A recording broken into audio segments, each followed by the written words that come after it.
Okay, it's 6 o'clock. I'm going to call the meeting to order for the Committee of the Whole for December 6, 2018.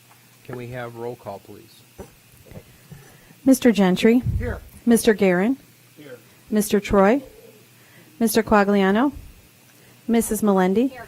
Mrs. Walker. Here. Mr. Fleck. Here. We do have a quorum. With that, we can have our Pledge of Allegiance. So, Dr. Zayas.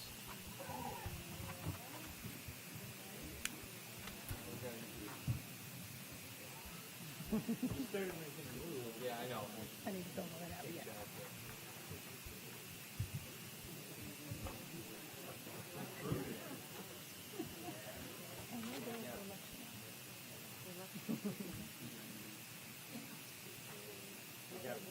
Okay. Oh, look at little kites. Okay, thank you. Yeah. I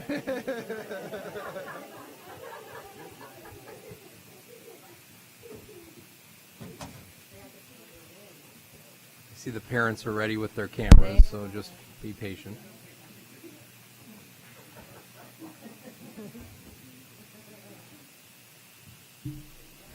Okay, we're going to have them introduce themselves before they start the pledge, but just so you have an idea, we have a group of second graders and a group of kindergartners, and we have what they're called cheetah leaders. So our second grader is a mentor to some of our kindergartners. So we have the second grader and then their student who they mentor. So that's why the second graders have a lanyard, because that's their Chesic lanyard, because they work down the hallway with kindergarten. All right, do you want to introduce yourself and then your personal introduce, okay? My name is Maya. My name is Gabby. My name is Lexi. My name is Caleb. My name is Jakob. My name is D'Angelo. My name is Bella. My name is Maddie. Okay, you ready? Now we're going to do the pledge.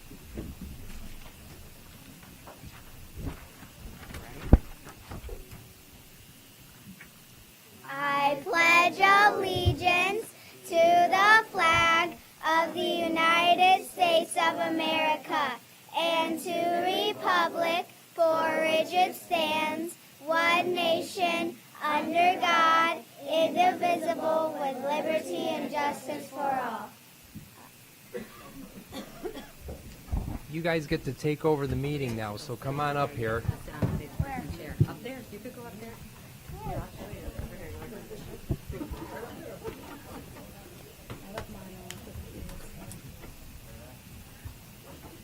want Yeah, parents, please come up like the paparazzi. Okay. And when you guys talk, just talk into the microphone. You just don't need to yell. You can speak just normal. Okay. What's your name again? Maddie. Okay. Hi, Maddie. Oh wow, we've got a lot.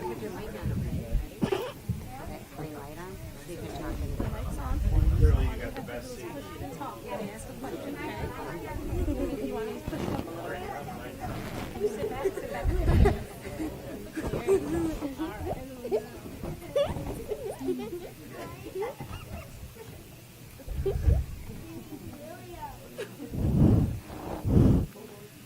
My name is William.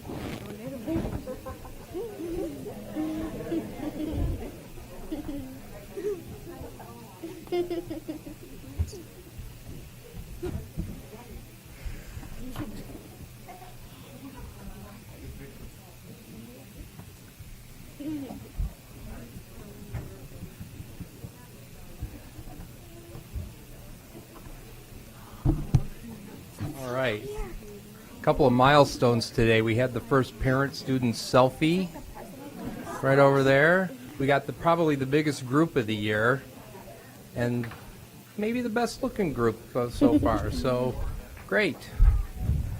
Okay, so I got some questions for you guys. We had some snow not too long ago, didn't we? Yes. Yes, of course. So we had a snow day, right? Yes. Were you guys happy about that? No. Not so really. Some yes and no's. Okay. So I just want you to go down the line. I want to ask you, what did you do on your snow day? So we'll start over here. I made snow angels. Snow angels. I make the snowman. Snowman. I made a 12-foot snowman. 12 foot. Okay. I stayed in my house. You did. I played in the snow. Okay. I had a snowball fight with my brother. Oh. I stayed inside. I mostly just watched YouTube all day. Wow. Just like we all did as kids, right?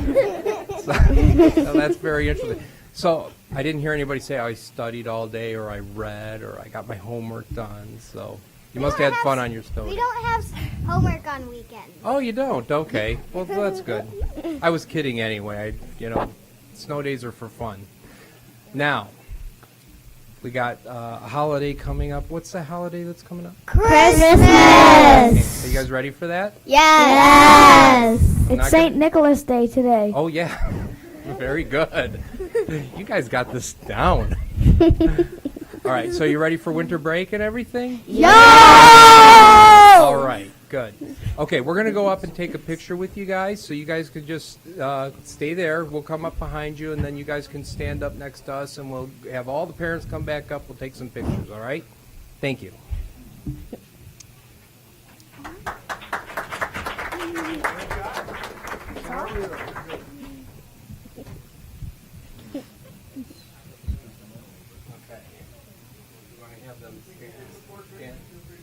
I think we're going to have to stand up and get close so you can all be in the picture. You're good right here. You guys are good that are right in the middle, but come right here. Over here. Stand by your Let's pull the chairs. I didn't even get to ask you about your leadership.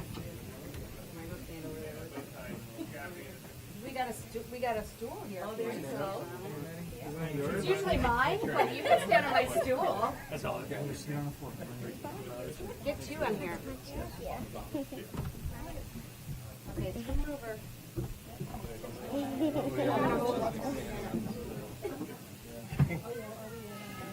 Can you see Okay, them? parents, come on up. All the pictures. You want to do another selfie? Feel free.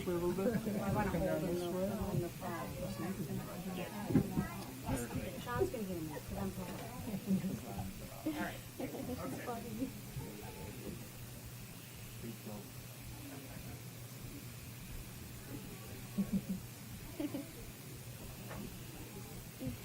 That is the selfie.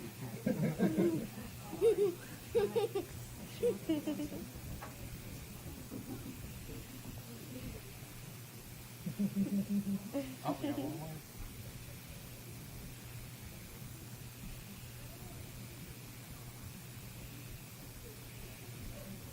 Okay, everybody. Great job, guys. Good job, you guys. Thank you. Go this way. Okay. Thank you, guys.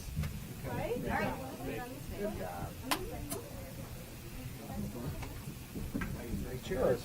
How are you? I used to when we did that before. Back in the day, I used to take stuff. Oh, yeah. Nice. See? You said that stool would pay off. Oh, it paid off in spades.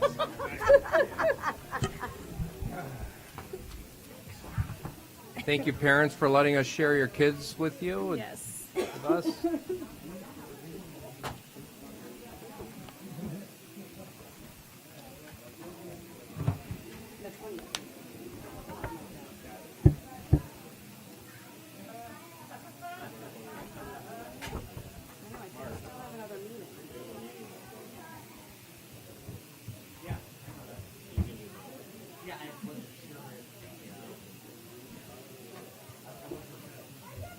I didn't think so either.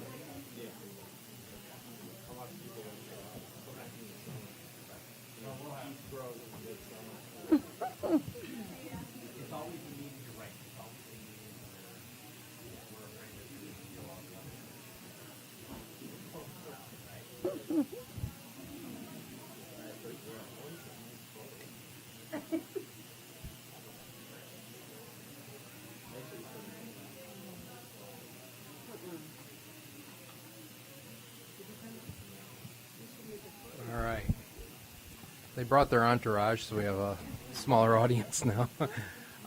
Next item on the agenda is public comment. Do we have any public comment? No, sir. Okay. Then we will move on to revision and adoption of the agenda. So let's go through what we have. Dr. Schlichter? Okay, so yes, very good. Human resources, we have things. Okay, very good. Got finance, we have building and grounds, got legislative. Looks like we don't have anything to remove from the agenda. Is that accurate? Okay. Then I will make a motion to adopt the agenda as written. Second. Second from Mr. Guerin. All those in favor say aye. Aye. Opposed? Okay, motion carries. Move on to number 5, and I'll turn it over to Mr. Guerin. Well, thank you. So 5.1, summer school, Dr. Schlichter.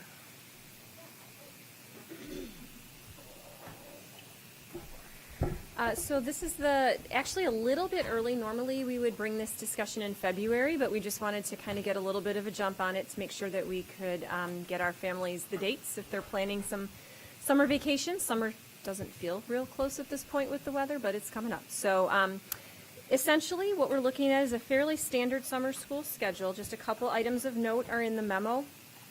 First of all, we're looking to run our high school sessions similar to last year, so it would be 3 5-day weeks for a total of 15 days. The one, I'll just point out, the one point that's a little bit different than last year is that we aren't taking the entire week of 4th of July off.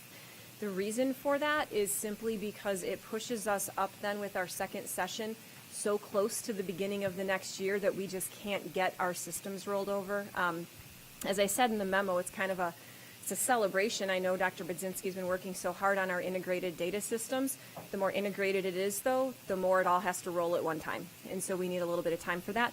So you see that our secondary sessions, we'd run 2 of them. They would end in the middle of July. Elementary would actually be just reverting to the way it's always been prior to last year, which would be our 1 session of 4 4-day weeks. And then our ESY, special education, students would be attending exactly the same as last year. Generally, our locations are driven to a certain degree by O&M and what kind of projects we have going on, and so we're pretty confident working with Mr. Renkasik that the high school is going to work for our secondary and that Chesick and Martin will work for our elementary. So, and that also leaves the opportunity for our early childhood students to remain in place, which is really good because moving an entire early childhood center worth of equipment across a district is a difficult thing, and Mr. Renkasik's done that for us too in the past, but we're happy to leave it the same. So this is not an action item, it's just an update, but just to take any questions and hear any feedback. But if there are none, this is literally just an update so we all are on the same page. Any questions? I just want to confirm the fees. These are the same as they were last year, so we have not increased our fees at all. That's right, and I'm glad you made that point. So that's actually the reason it's not an action item, is because if we were changing the fees, it would be an action item. So, yep, exactly the same as last year. Anyone else? Nope. All right, I've got 2 kids going, so yes. 5.2, the Education Advisory Board Agreement. Yes, Dr. thank Schlichter. you very much for that. So this actually, we're excited. I've been working with Dr. Rowe. You may recall that last year we contracted with a group called Hanover Research. We really felt the need for that one next deeper step of research-based information. We did a study on our blended program evaluation, looking at effectiveness. At the end of that time period, we chose not to renew our contract with Hanover, not because we didn't get value, we did, but we just chose to hold off, and we looked at a few other options. It was sort of a pilot. We did an abbreviated contract with Hanover. Through the course of doing that, what we realized is that we needed some broader services. So they were very deep on research. They did quantitative, qualitative, a deep study of blended. What we're looking for really when we look at our strategic plan is assistance with research, certainly in terms of program evaluation, but also project management. And so EAB is a group that actually works with higher ed as well as K-12 nationwide. They have a leadership forum that brings superintendents and district leaders together. and they are a little bit more on the applied side to use their research base to make recommendations on project management based on best practice. And so the reason that we feel this is a really good fit is partially financial, because for almost the exact same amount that we did a half a year with Hanover, this is a full year with EAB, so really much more economical for a broader scope of services. They typically look at a 3-year contract. This is essentially a 1-year trial. So at the end of the year, if we find value in this, then we would potentially look at that extension, bring it back to the board for discussion. We have really found, and I think we've seen this both in Dr. Rowe's transition plan over the past few years moving forward, we're a large district and we're doing complex things, and it's not enough to just kind of make our best guess on things. And so this research support, I think, really aligns with our ability to really have high quality implementation and high quality planning going forward. So we were pleased with these services and wanted to bring it to the board for discussion. It would be a contract for approval at the next board meeting if we move it forward. Questions on the contract? Nope, I think I'm good. Okay, I recommend we move it to the meeting for approval. And then we go to 5.3, the curriculum update. Dr. Schlichter. And this is just one last little quick update. I didn't even put it in writing because it's such a quick one. Wanted to let the board know that we are looking into something, and it's truly just exploration at this point.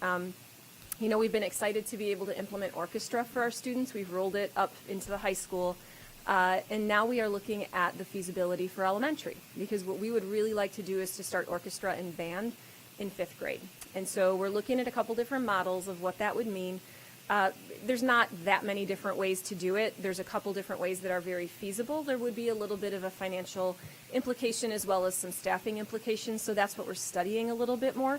The reason I'm mentioning it tonight, just as an FYI that we're studying it, is because we are going to be surveying our current 4th graders, because we want to get a sense of their interest, which would essentially dictate whether we'd like to do it, but also dictate our staffing, because it would tell us how many kids are interested, how many teachers. So really just an opportunity for kids we're exploring, and wanted to give the board an update, just let you know that we're looking before a survey goes out to parents. So take any questions, but right now we're just in the exploration stage. Any questions? Okay, All right. thank you. Okay, item 6, Human Resource Committee. First item, 6.1, Human Resource Updates. Mr. Zier.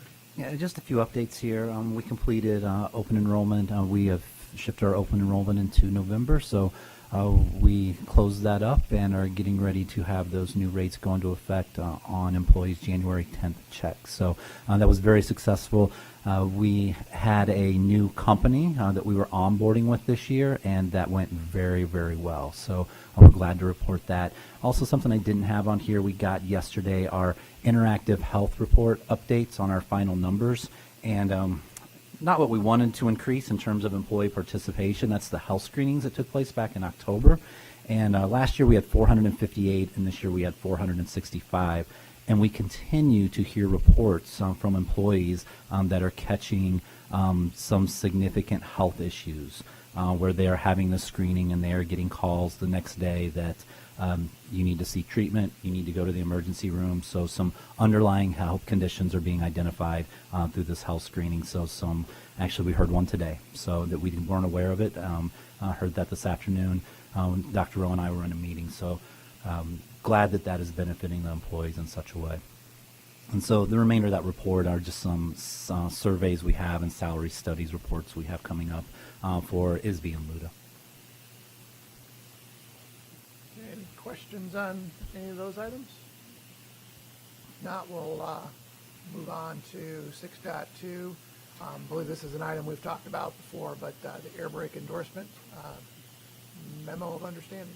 Yeah, as we continue to update our bus fleet, those buses are coming with air brakes now. When we onboard new bus drivers, they are getting the air brake endorsement with their training.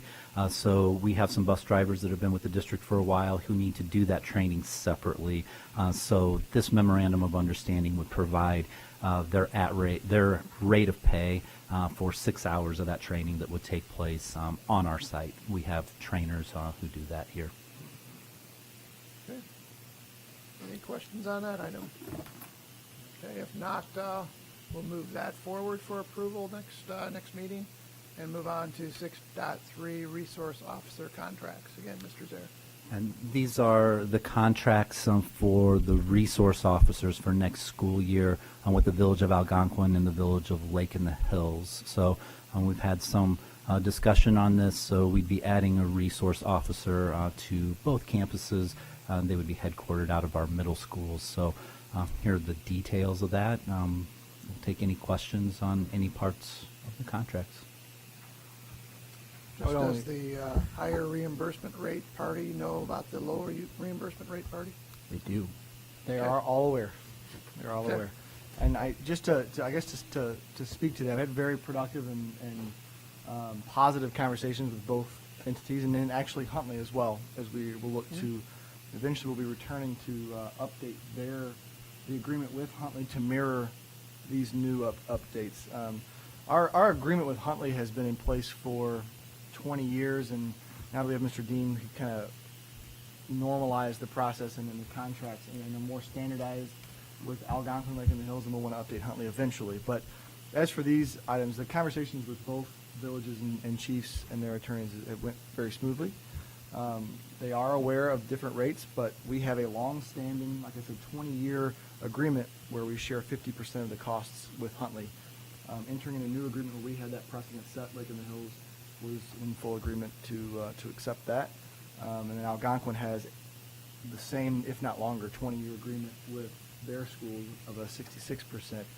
We weren't in a place to ask. We broached the topic, but it wasn't going to. They have a precedent set there Fair as enough. well. So we believe it's it's fair given their long history. And both of those villages have yet to take action in support of these, but are aware and are not officially supportive of where we stand. Okay. All right. Any other questions? So this intergovernmental agreement, is it long-term, or is it every year we'll review it, or how we has to implement it? Both contracts are automatically renewed each year Okay. unless one party or the other issues something in writing seeking to end the agreement within 30 days of the end of the school year. So they end on June 30th, but we have to, basically 60 days, I guess, seek to end the contract. Lake in the Hills was a little bit more concerned about that than Algonquin. Lake in the Hills officer force is a little thinner than Algonquin's because of the size of the village. So we've kind of worked out. We don't anticipate ending this in the near future, but there's an understanding that we'll reevaluate after a few years so that way there's no change in officer immediately after 1 year. It's an automatic renewal. Okay, and then I have one other question. Is there any room in the IGA for modification on either side? If there was something that arose and we needed to maybe tweak, change the terms a little bit, is there any room or anything written into it to discuss a possible modification moving forward? That is written. The board can issue that in the resolution that you take on the 20th can give me that authority to make adjustments as needed during the duration of the contract. That's not monetary. It's monetary allocated in that. Okay, thank you. Okay. Any other questions?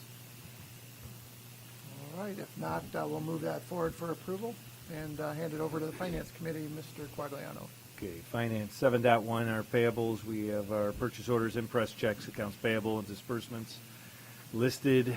Do we have any questions, concerns related to those items? Not, we will move those forward to the board for approval. 7.2, revenue and expenditure report. Mr. Altmeyer.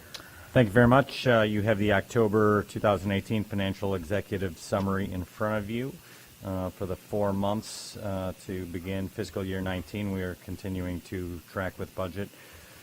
Pretty much on all line items, specifically talking about a few. The MCAT receivable, we're still waiting for the receivable from the state of Illinois for the Q1 categorical payment. We're expecting and anticipating to receive that by the end of the calendar year, so stay tuned on that. Health insurance claims for the month kind of came back down from last month's September's high of $822,000 down to $654,000, so somewhat normalizing. But even with, even after saying that, for the 4 months ended, we are averaging $685,000 of claims per month versus prior years, $559,000. So that's a 22% increase in overall claims year over year. So large claims are driving that. We continue to monitor those claims with Mesero, our broker on the health insurance side. But it is good to see that October those claims are coming down a little bit, and we're seeing a little bit of that in November as well, as those claims are starting to come in. So we'll continue to monitor that moving forward. We are still tracking with budget, barely tracking with budget through the 4 months ending with that 22% increase in claims. So we do have cushion in that overall budget number, but if we continue to run at $685,000 on average per month, we're going to be right at budget by year end. So the favorability that we've been receiving year after year is starting to thin out a little bit as large claims continue to bleed into the pipeline. On the dashboard, revenues are running, you'll see a little red and yellow there, but all the revenue line items are running pretty consistent with prior year. Nothing really to report. Same really on the expense side. We're up a little bit in purchase services versus prior year, as well as supplies, but those two line items are generally, timing differences year over year, simply based on what we're purchasing in the pipeline. So no concerns there. So I would be happy to answer any questions you might have. Does anyone have any questions for Mr. Altmaier? Just on the insurance, it seems like we've been trending with large claims. Do you see that being the case going forward, or it's really hard to tell? It's like predicting interest rates. Hopefully not. When we went out and we renewed our rates, and the underwriters reviewed our experience and reviewed our plan for the last several years, they were only anticipating a 4 or 5% increase in our overall claims. So I think what we are experiencing now is a blip, an unpredictable blip. So I am hoping that comes down by year end, simply based on what the actuary was. The actuaries that review our claims have more visibility into the actual claims than we do. Sure. Right, because of HIPAA. So they have a deeper understanding of what we have in the pipeline. So that's why I'm continuing to work with Mesero on those large claims and kind of understand some of those large claims that are currently in the pipeline to see how long they're going to last. Is it a one-time surgery, or is it something that, chemotherapy or something that will last a long time? And when it comes into this year will affect our experience going forward regardless. Correct. Yeah. Which is always the case. Correct. Okay. Yeah. Got it. Mr. Gentry, do you have any questions? Nope, I have not. Okay, if no other questions from anybody, we'll move to 7.3, which is our monthly fiscal reports. Mr. Altmaier. I have nothing else to add. I'd be happy to answer any questions that you might have.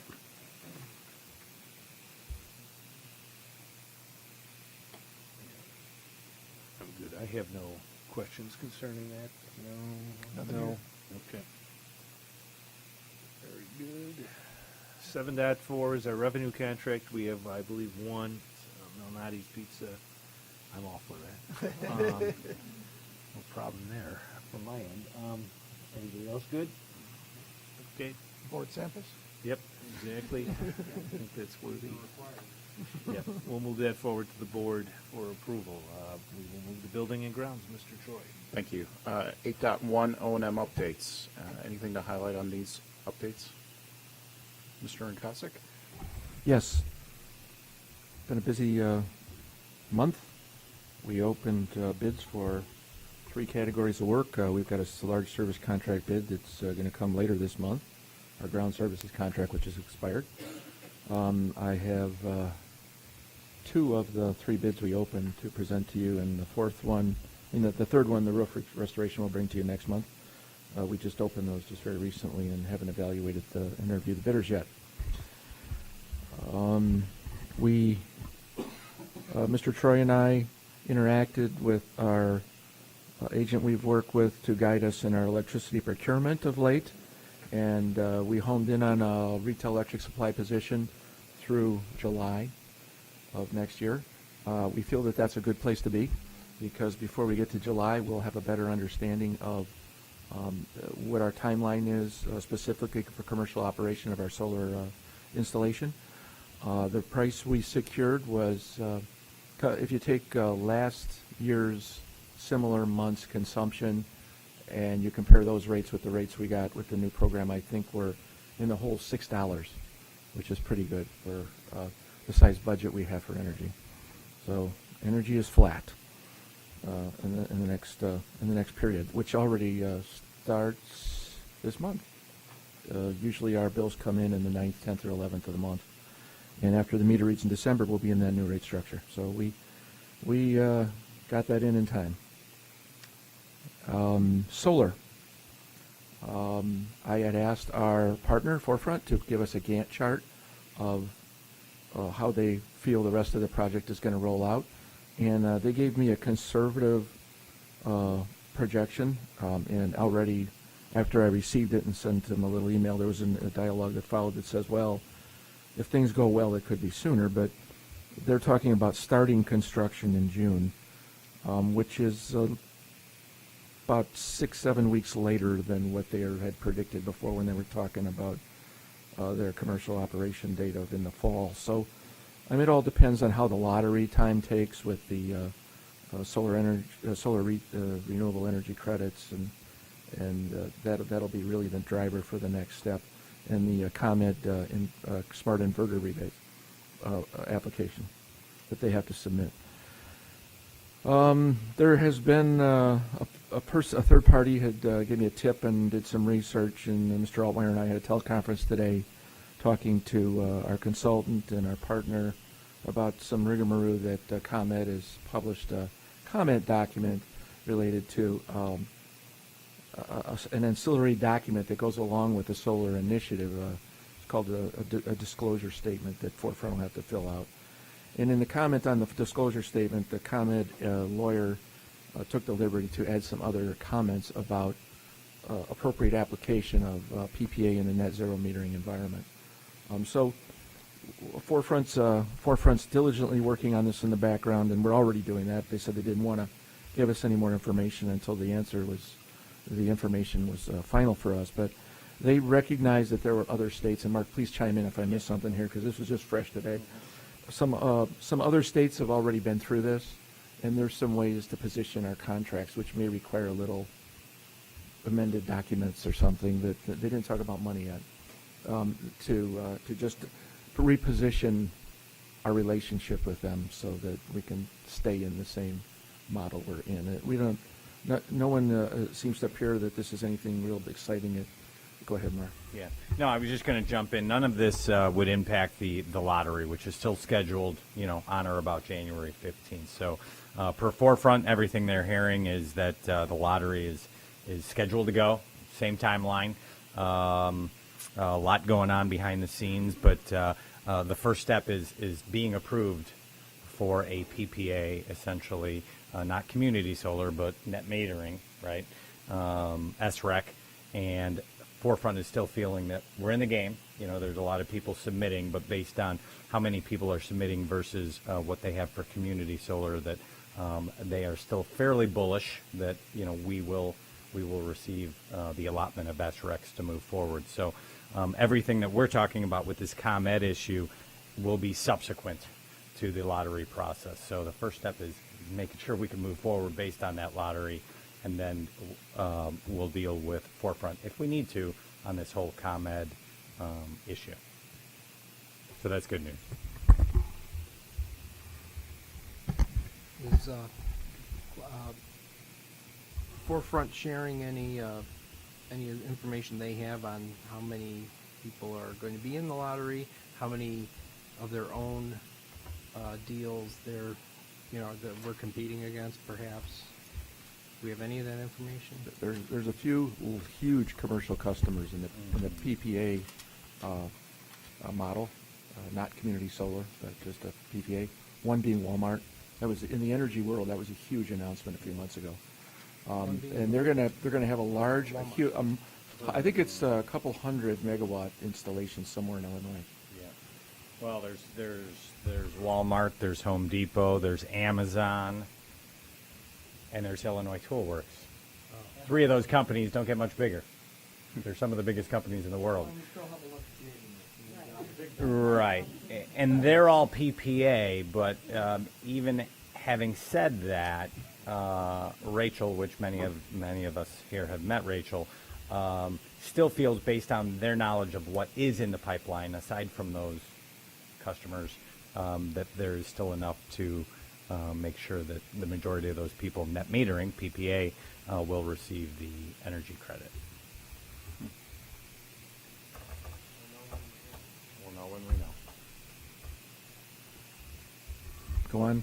I got a couple more little things. Yep, go ahead. Okay. No problem. Working diligently on trying to close out last summer's projects, like pavement improvements for last summer. We're working on. It's down to paperwork now. Field work is all done, and I'm going to bring you the bid for next summer tonight as well. Roof at Marlowe is actually done. We just finally got to the end of that. We've got a very minor little area of repair. We got to wait till next spring, probably with warm weather at Heineman. Conley McCabe, they're working on it. I haven't had an update late, but it's a very small punch list that they're working on and some paperwork.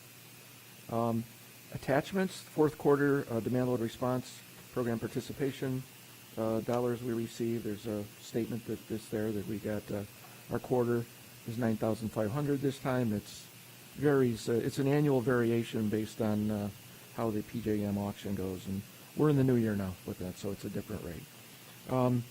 And lastly, I included some information for you that's kind of like preparatory, working towards our continued living document of our life cycle improvements on our facilities and managing our database of projected investments. We had a consultant for a very nominal fee that's very qualified, has helped us with some other forensic investigations of failures in the past, do an assessment of all the building wall elevations, windows, masonry walls, plaster walls, things like that. And they put together a report for me. There's a lot more information than I'm giving the board here. Page 5 through 21 is just some of that information. I took the liberty to create what's in the O&M updates, page 5, which is a summary. But they gave us a high and low number of where they predict, based on their experience in doing this kind of work with other institutions around the state of Illinois and Wisconsin, on what these recommended repairs are.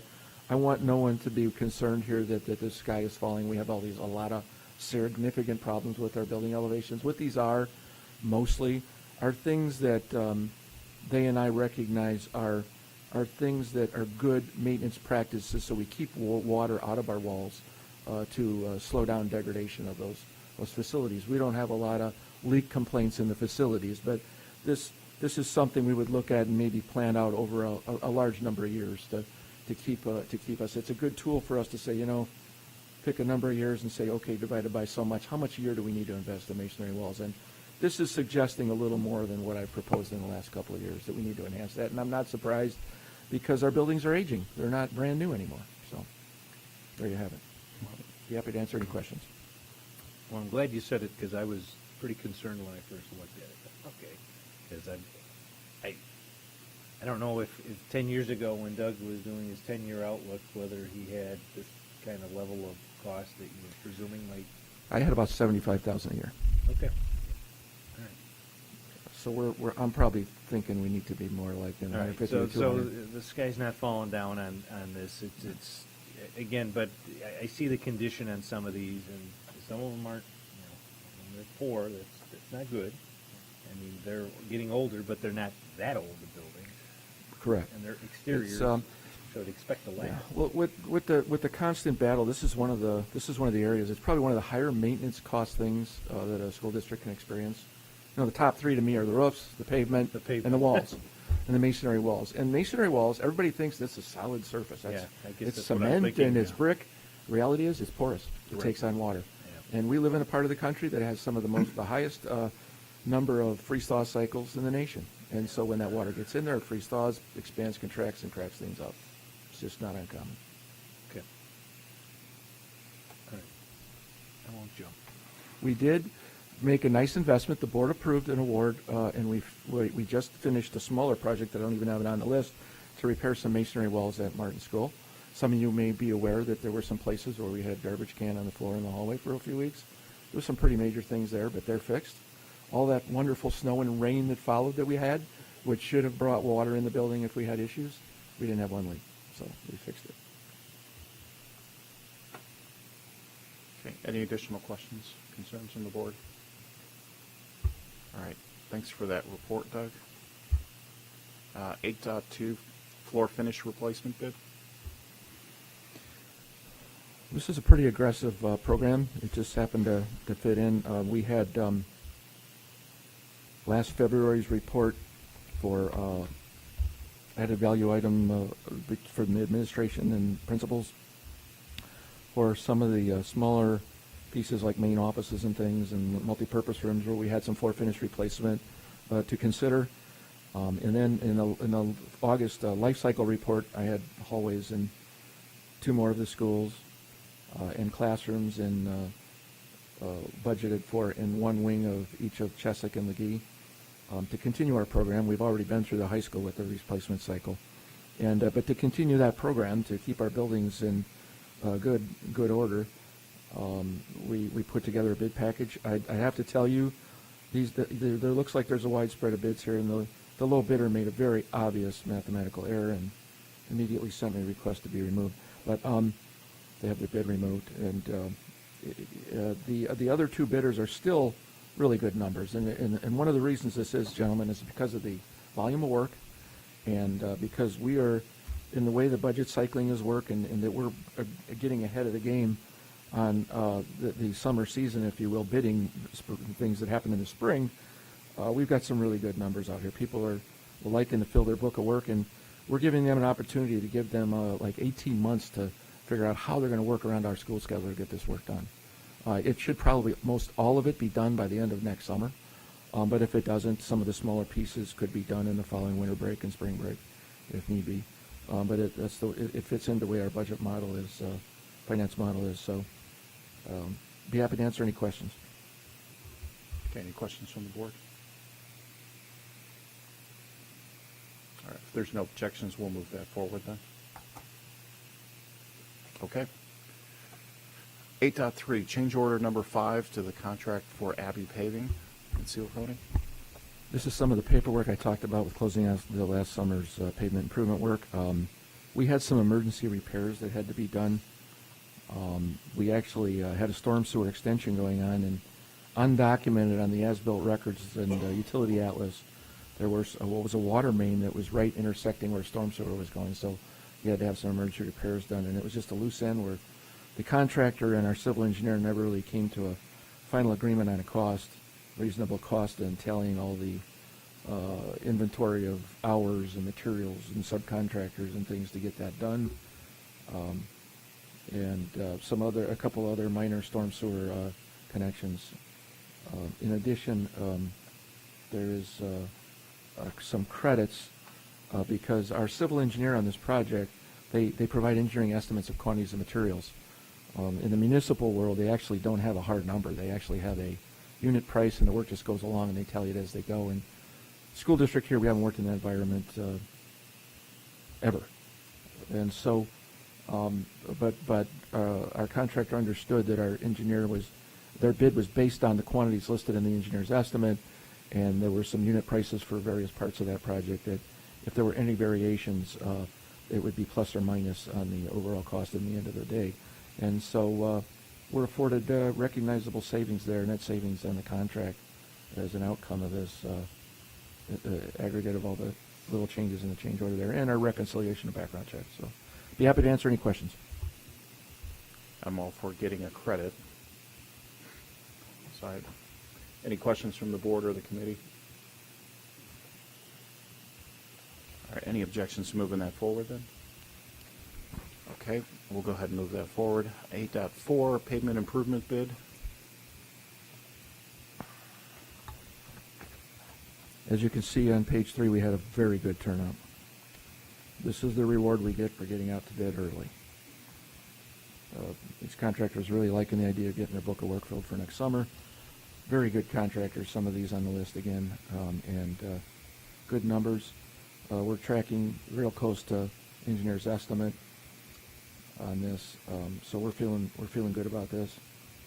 And interviewed the contractor, have no reason not to recommend him, so be happy to answer any questions. The project scope, I'm sorry I didn't bring that to your attention.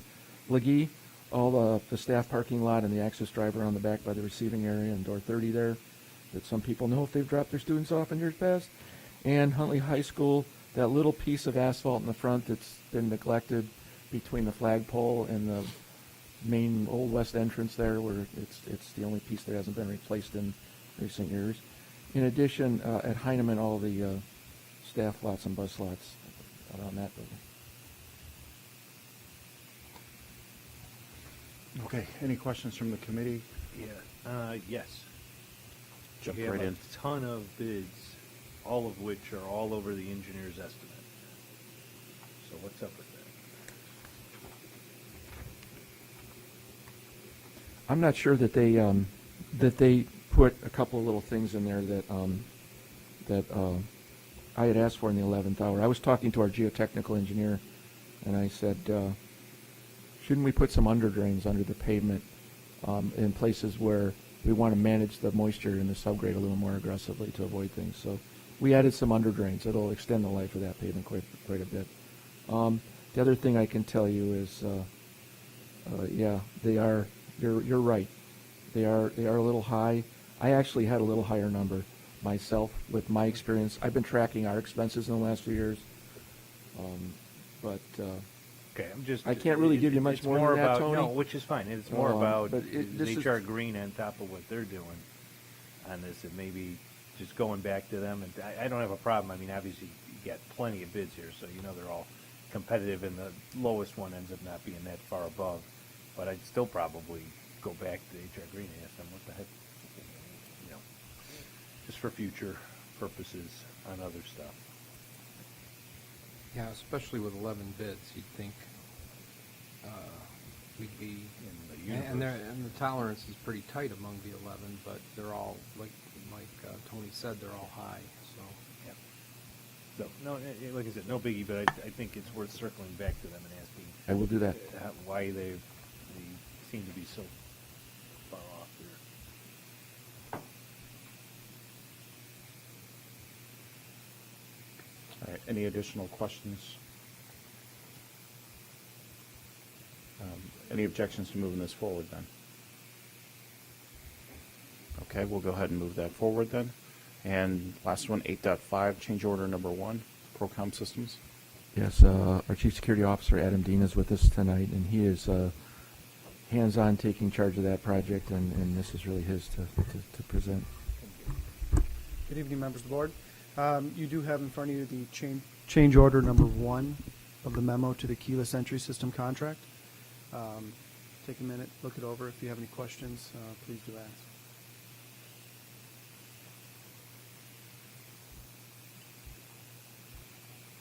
As you can see here, the first one is probably the biggest number there, as we're taking the service agreement out of the contract, just so the construction itself can get finished, and then the service agreement should be a different contract itself.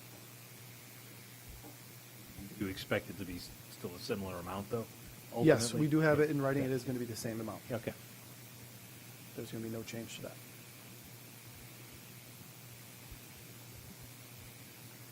Okay. Yep. Any questions from the board? what's the committee? one door we're deleting in the high school? Yeah, the one door we're deleting at the high school was the old main office area, going from the main hub to the hallway, which is not in use anymore, and there's no need for it. Okay. Anything further? Any objections with moving this forward then? Okay. Thank you very much, Mr. Dean.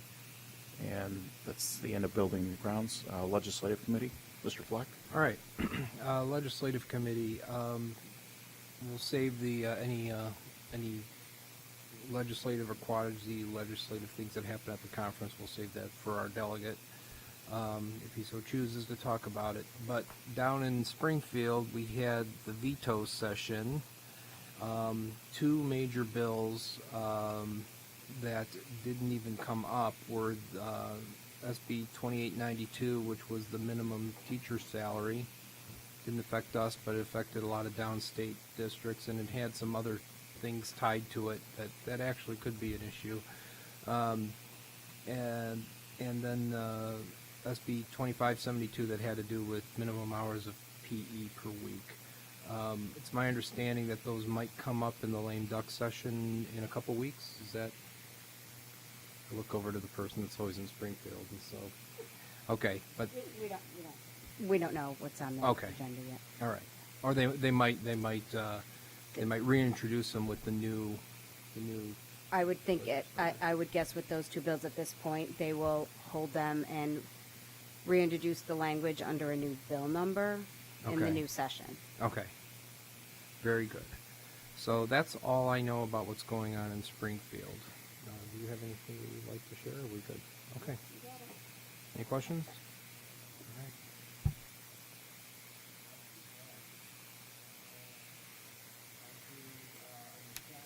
All right. I'm sorry, on to item 10, Board of Education. We have the minutes for 11/8/18 from the regular meetings. Anybody got questions, comments, additions, corrections to that?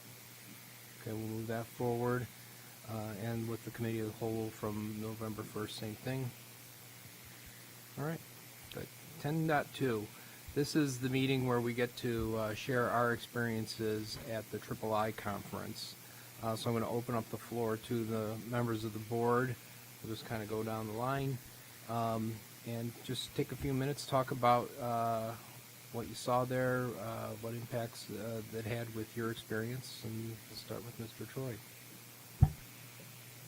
Well, I'll start this way. As the board's delegate to the delegate assembly, was a lot more action-packed, as you might expect, than in years past, just because of resolution number 2, which had to deal with student safety.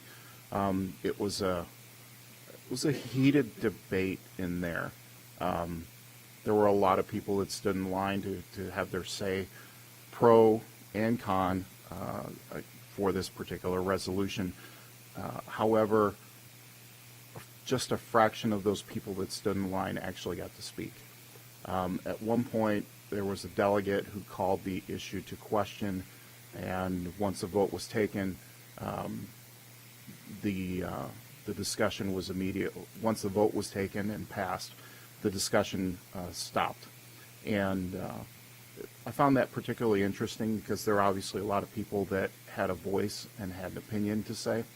However, when people come to this delegate assembly, I don't know how many opinions are actually changed because I don't know how other boards take their votes. So if somebody actually is able to change an opinion for a delegate, does that delegate necessarily have the authority to change that vote? And in talking to other delegates, a couple other delegates afterwards, I did find that there were a couple delegates that had the authority to change their votes, which surprised me. But nonetheless, that particular resolution did not pass, and there was a press release that was issued on that. That was the only one that was obviously of a volatile nature, a heated debate. So otherwise, as far as my experience, I took in a session on Parkland security lessons learned from that particular school shooting. I took in a session on legislative issues. I also took in the 2 keynote speakers, and I'm sure other people did the same thing. One was Ruby Bridges, who was the first African-American student who was integrated into the public school system in New Orleans. Her experiences and her commentary of that vivid experience for her was eye-opening for me. It was something that wasn't necessarily taught in my history classes as much as it could have been. And so to hear that firsthand account of her experience was eye-opening for me. It really was. I give her a lot of credit for continuing her message today, so many years after that initial experience. I also went on Sunday morning and listened to a gentleman named Daryl Scott. If that name is familiar to people, he's the father of the first student who was shot and killed at Columbine about almost 20 years ago now. And he is championing his daughter's message, Rachel's Challenge, which has gotten a lot of notoriety and has developed quite a following in years past, or in the subsequent years rather. That was also a very inspirational speech to listen to, and there were some pieces of information that I took out of that, not just about Rachel's Challenge, but also that he had a son that was there in that particular library where most of the shootings were done by the students that came in with those guns. And his son was staring down the barrel of a rifle when the fire alarm went off in the building and was seconds away from losing his life too. So this particular parent, Mr. Scott, could have lost 2 children on that day instead of 1. That was something I never knew about the Columbine shooting as well. So again, as his speech went on, it was just as motivational as it was reactional on what he experienced, but all the goodwill that has come from Rachel's Challenge going forward. I also had IASB sessions that were very good. One was in student achievement through exceptional governance. I took a bunch of notes on that one, and one of my big takeaways is that the research findings that they found for school boards, for school districts having high achieving school districts having high achieving boards and setting high standards, I walked away feeling like we're one of those school districts, and I'm proud to be part of that. There's always room for improvement and room for growth, but clearly we're in a good direction here. On the converse side, the speaker also gave an example or examples where board behavior and board standards become detrimental to the school district from top down. And again, it was eye-opening just to listen to and then talk to some of the other people from different school boards and their experiences within their district. Lastly, one of the other IASB session that I was in had to do with deep equity for school districts and for students within those school districts. And what this particular speaker was leading to is leading for equity rather than managing for diversity. That's where his subject matter was centered. And from a managing diversity, he considers that to be close-ended and top-down and reactive, whereas leading for equity is more open-ended and bottom-up, proactive, where conflict is an opportunity for positive change. So sorry to take more than a couple minutes, but that was my school board experience or conference experience. Okay.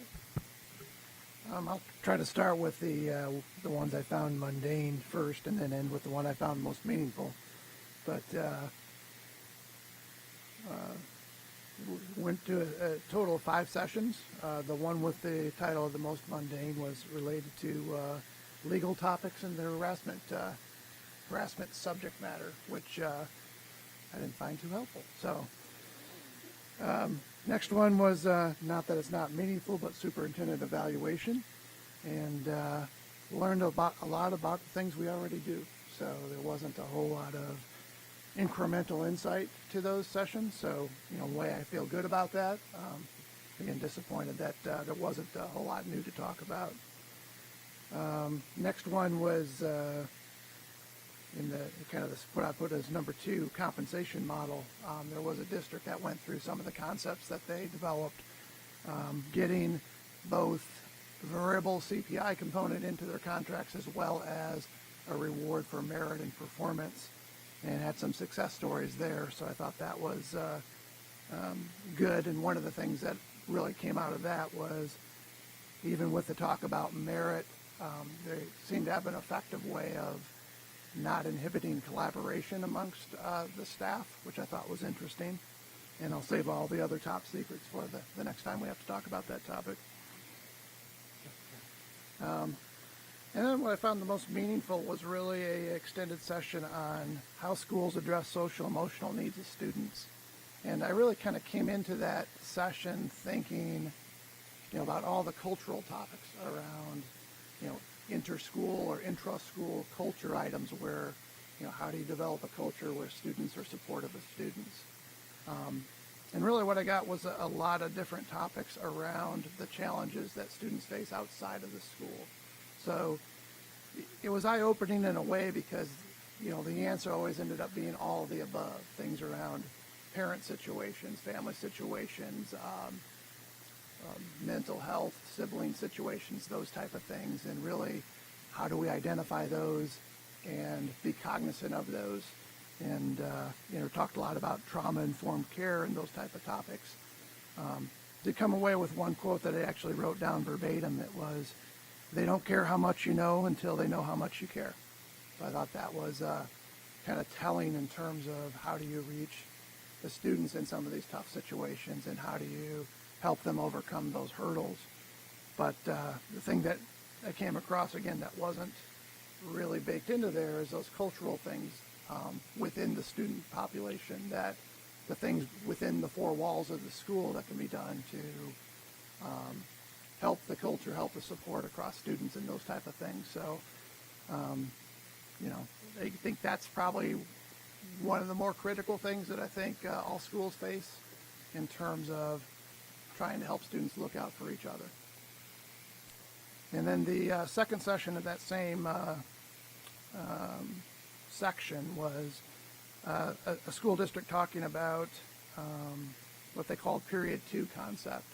And I really thought it did start to get at that intra-school amongst student relationship hurdle, and that they kind of set aside this period 2 where if you were a student in the high school, you would have the same group of kids, same counselor, same period 2 teacher, and you can use that period that happened within the day to talk about things, sometimes administrative things like academic, advisory, enrichment, but also topics to check in with each student individually and develop that relationship with a member of staff, and that relationship lasted through the 4 years of school. And the reason they inserted it into the school day was to take away those hurdles and take away that stigma of, seeking help after school, which some kids have issues or concerns or discomfort with, and kind of taking away that stigma and basically having everyone have that touch point every day that allows for issues and hurdles to come up. So I thought that was kind of an interesting concept that has some merit. And that's about it. Okay. My focus primarily at the conference was several school safety type seminars. First day was a half-day seminar, primarily with various law enforcement agencies, which I found extremely interesting. The end of that one was somewhat of a chilling end to it, which was a mother from one of the children. She had 2 kids at Sandy Hook, one of which was in a classroom that had 11 of her son's classmates killed along with the teacher.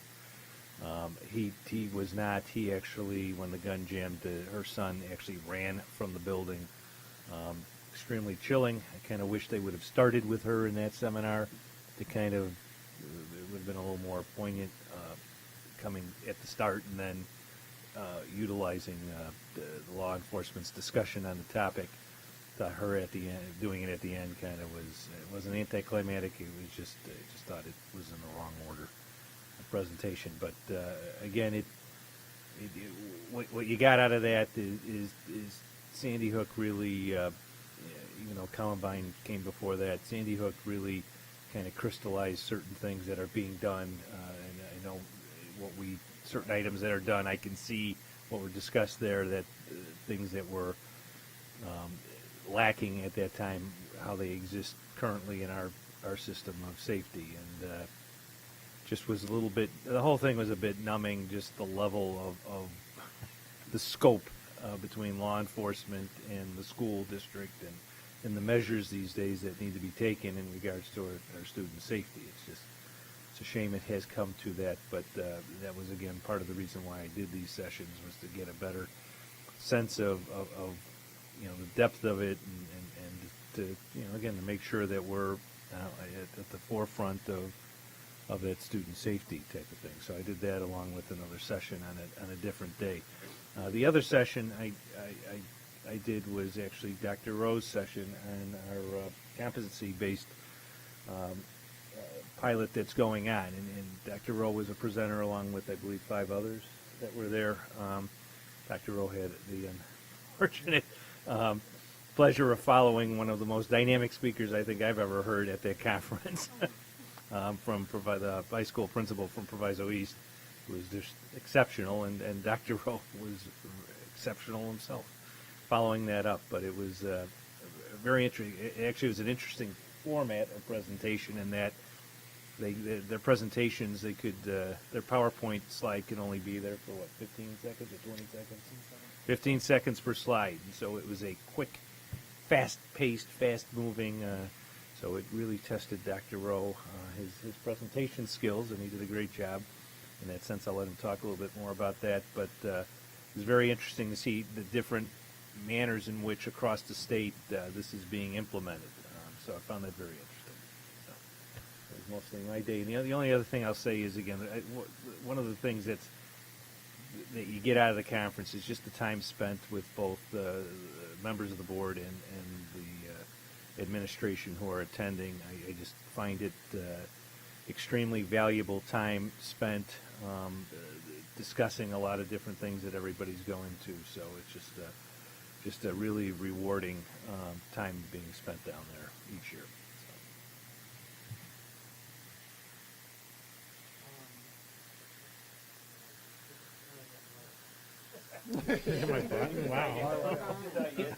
Wow. All right.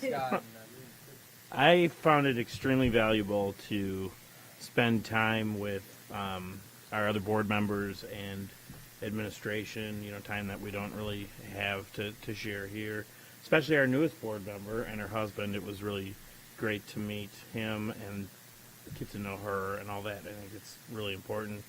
I also, as we've gone year after year, have gotten to know people from other districts, and one of the reasons I think it's so important is several instances where I saw administrators from a school and asked about their board members, and they're like, we have no idea where they are. They don't do anything together, and it was abundantly clear that they didn't want to. So I think it really says something about how we operate here. And of course, it was great to beat District 300 and bring home the bacon again for the second year in a row for the Education Foundation. Although I have no idea how much the bacon was, because we didn't get a big check this year.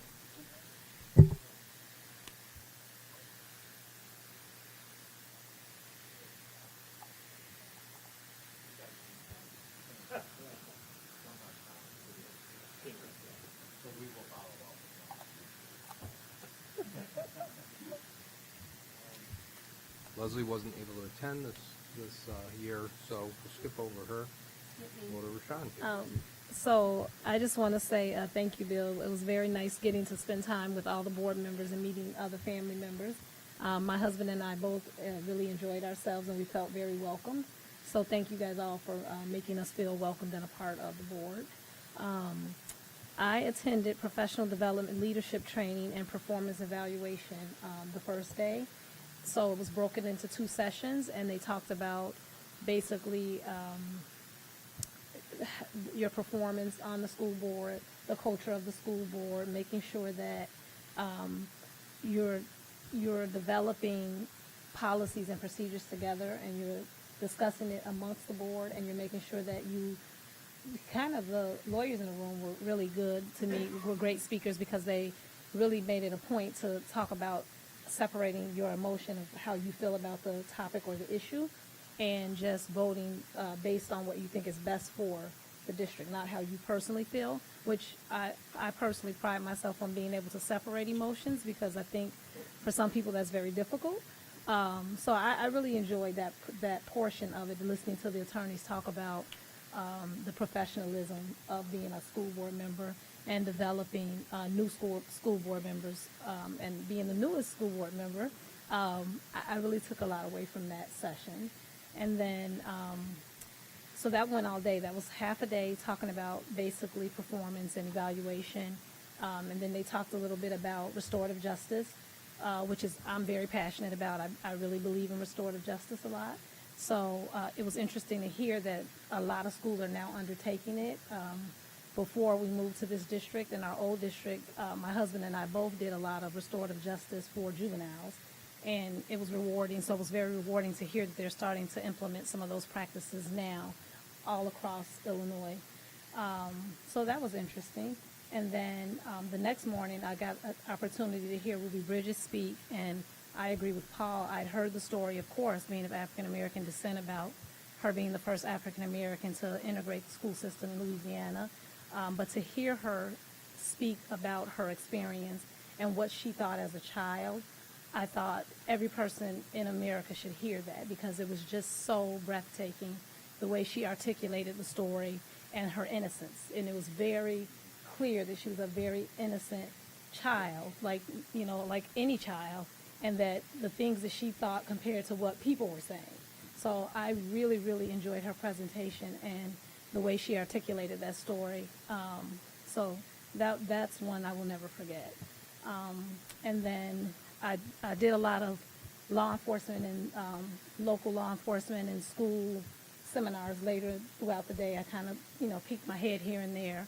And then, so on that note, it was good to hear, because talking about the second issue, when we're talking about potentially arming not school boards, but teachers in schools, it was kind of refreshing to hear smaller districts and small schools talk about what their experience is with their law enforcement and how far away the law enforcement is from where they're actually located. So I kind of understand it a little bit more of why certain people feel like that would be a good idea. But I still feel as strongly as I do about it. However, I did have a better understanding after hearing their point of view. And we had the opportunity to talk to some of the presenters after the session was over. And so I kind of talked to them about possibly doing intergovernmental agreements with their local law enforcement, and kind of doing that beforehand, because, as we know, in this society, you almost need to do that. You almost need to reach out to your local law enforcement and kind of say, hey, if something happens, we're over here. And I think a lot of times people don't think to do that until after the fact, or until they're in it. So one of the guys was really interested, and we kind of exchanged some information and talked about it. So that was good. And then the last one was, I was listening to a contentious meeting amongst school board members, and about like running for office and just different things, and it made me really appreciative of the school board that I serve with, and that like Bill said, it was very clear that some of them do not like each other. So that was a good reminder that we have a good school board, and I think we genuinely like each other or respect each other enough to agree to disagree and move on. So that was my experience.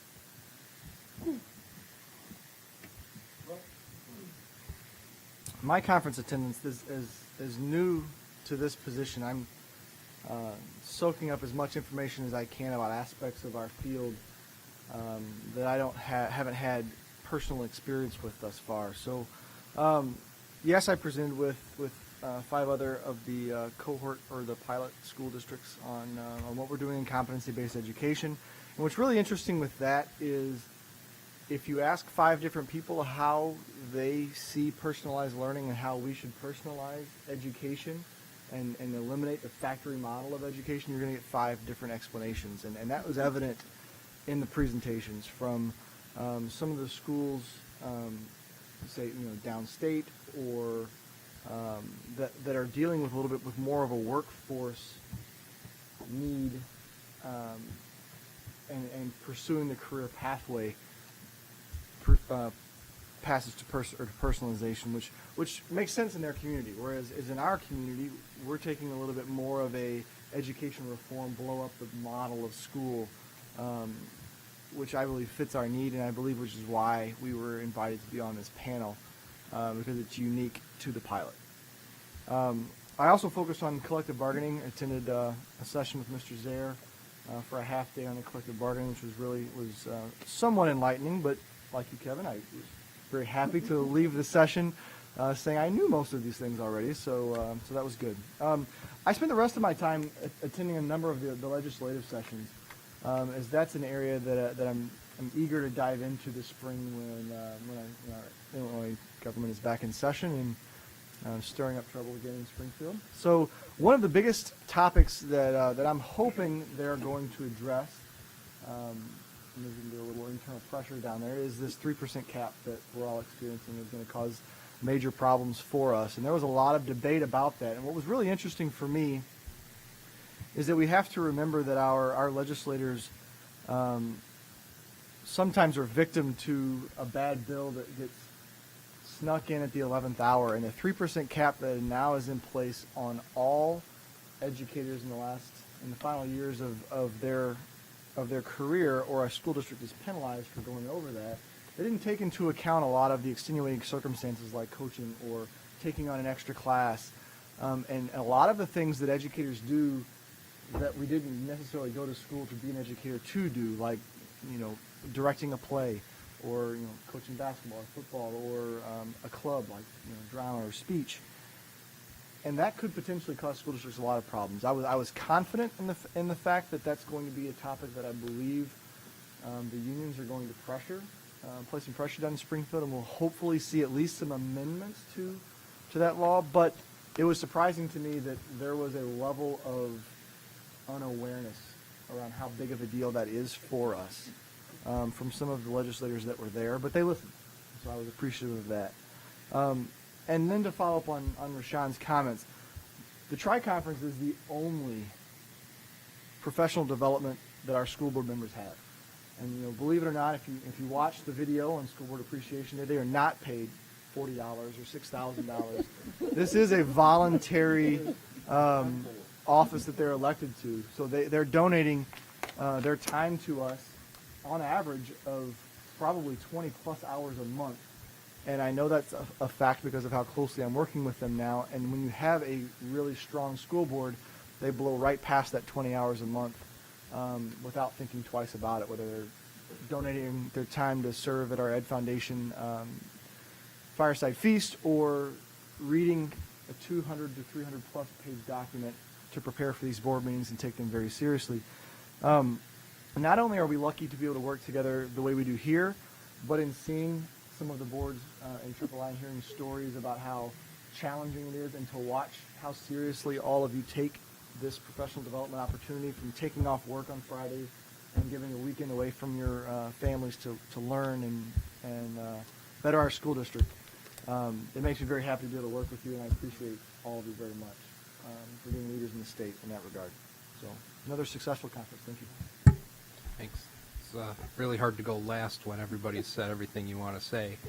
But it is true. I like going down there every year because it reaffirms what we're doing here in this district, not only as a board, but the board working with the administration, seeing how we're handling our finances, seeing what our best practices are, understanding that by putting the students first always in everything we do, it really helps make our decision making a lot easier, where you see these other districts struggling with that very fundamental concept. And Paul and I actually on Sunday morning attended the what they call the President's Roundtable, and it's really for the school board presidents, but people like Paul do show up that have the experience to share. And every time I've gone to it, it's amazing that we end up really kind of coaching some of these other districts with what we do and how it works, and it's good because it does help develop best practices not only in here but in other districts, and we do walk away with some things to understand as well. We're very blessed to have that working relationship. I did spend some time with the Illinois State Board of Education seminar that they put on the implementation of Every Student Succeeds Act, which I kind of called the apology tour because it's how they're trying to implement it and put it out. But they actually explained the frustrations they're having with it, and I did understand that that they're going through their struggles too. So we're all kind of working on this together. And Dr. Schlichter, I really appreciate your taking the helm on all of that. There were 9,000 attendees. 2,800 school board members were there. A lot of business officials, like Mr. Altmaier, and you had an opportunity to see the vendors, to see the vendors we actually work with, and I think that helps our relationship with those vendors in what they're trying to do for us, what we're expecting out of them. And the highlight for me really was the Ruby Bridges thing. Up until then, that was a story in a textbook that I read that I didn't seem to have any understanding of, other than it seemed so foreign to me I didn't understand it. Ruby Bridges is such an amazing speaker. She puts you right there, and even though she's much older than she was, of course, when she was going through that situation of desegregating the schools in Louisiana, the way she told the story, she was that little child there doing that, and it really makes you think. And as far as we've come, we've got a much longer way to go, and we got to work on that. We got to work on it here. We got to work on it everywhere. So that's kind of the take I had. But so glad to be a part of this board and working with this administration. Okay. So, and I still wanted $6,000 for serving, is what the little kids thought. But apparently it's not going to happen. So, yes, okay. Deal. Okay, with that, I think that concludes everything, but now we're going to get closed session? Okay, so we're going to be going into closed session. I will make a motion to go into closed session at 7:23 for the items listed in the agenda under section 11. I'll second. Second from Mr. Troy. Let's have a roll call. Mr. Troy? Yes. Mr. Gentry? Yes. Mr. Quagliano? Yes. Mr. Fleck? Yes. Mr. Guerin? Yes. Mrs. Melendi? Yes. Mrs. Walker? Yes. Okay, we're in closed session. Thank you.